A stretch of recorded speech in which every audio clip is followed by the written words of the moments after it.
జాగ్రత్త. నకిలీ బాబా ఉచ్చులో చిక్కుకున్న కళాశాల విద్యార్థిని ఆ విషాదాంతం ఎంత తీవ్రమైన విషాదాంతం జరిగిందంటే, నిజంగా ఇప్పుడు నేను చెప్పబోయే ఈ మాటలు విన్న తర్వాత 100% మీద మీరు భయపడతారన్నమాట. చాలామంది గుడ్డిగా నమ్ముతూ ఉన్నారు. కొంతమందిని అపరిచిత వ్యక్తుల దగ్గరికి వెళ్తూ ఉన్నారు. ఆ విషయాలంటే మనం పూర్తిగా ఇప్పుడు తెలుసుకుందాం. ఫ్రెండ్స్, మధ్యప్రదేశ్‌కు చెందిన ప్రతిభావంతురాలైన వేణుగాన కళాకారిణి రేణుక పూణే జిల్లాలోని ముల్సి ప్రాంతంలో ఉన్న ఒక ఆధ్యాత్మిక సంగీత పాఠశాలలో పీజీ చదువుతుందన్నమాట ఆ అమ్మాయి. అంటే ఆ అమ్మాయికి 25 సంవత్సరాలు ప్రజెంట్.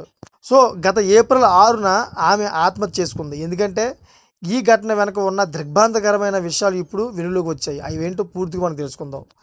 రేణుక తనకున్న కొన్ని వ్యక్తిగత సమస్యల పరిష్కారం కోసం సోషల్ మీడియా ద్వారా రాజస్థాన్కి చెందిన ఒక బాబాను సంప్రదించింది. ఆమె నమ్మకాన్ని ఆసరాగా చేసుకున్న ఆ నకిలీ బాబా నీ సమస్యలు తీరాలంటే శ్మశానంలో పెద్ద మాంత్రిక పూజ చేయాలని ఆమె నమ్మించాడనమాట. సో ఇది నిజమని నమ్మిన రేణుక ఏప్రిల్ 4 నుండి 6 మధ్య వివిధ విడతలుగా సుమారు 74,000 ఆ బాబా బ్యాంక్ ఖాతాకు పంపింది.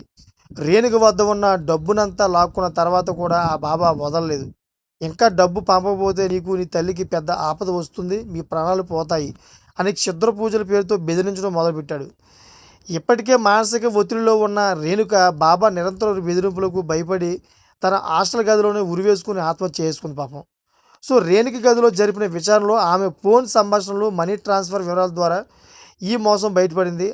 ఆ గుర్తు తెలియని నకిలీ బాబాపై ఆత్మహత్యకు ప్రేరేపించడం వంటి సెక్షన్ల కింద పౌడ్ పోలీసులు కేసు నమోదు చేశారు. ప్రస్తుతం నిందితుడిని పట్టుకోవడానికి పూణే పోలీసులు రాజస్థాన్కి వెళ్లారు. ఆన్లైన్ ఆధ్యాత్మిక ప్రకటనలను నమ్మి మోసపోవద్దని పోలీసులు హెచ్చరిస్తూ ఉన్నారు. చూసారు కదా, ఈ విధంగా అయితే చాలామంది అపరిచిత వ్యక్తులు మిమ్మల్ని మోసం చేయడానికి అయితే రెడీగా ఉన్నారు. చాలామంది అమాయక ప్రజలు ఇటువంటి వ్యక్తులని, దొంగ బాబాలని, నకిలీ బాబాలని నమ్మి అనవసరంగా మీ డబ్బులు పోగొట్టుకుంటున్నారు. అదేవిధంగా మీ మానం కూడా పోగొట్టుకుంటున్నారు. చాలామంది అత్యాచారం కూడా గురవుతూ ఉన్నారు. దయచేసి ఎవరు సరైన బాబా, ఎవరు నకిలీ బాబా అనేది తెలుసుకోండి. తెలుసుకోకుండా మాత్రం ఇలాగ మీరు ప్రయత్నాలు చేసి ప్రయోగాలు చేస్తే మాత్రం ఇదే పరిస్థితి మీకు కూడా ఏర్పడుతుంది. ఎందుకంటే దొంగ బాబాలు ఎక్కువైపోయారు.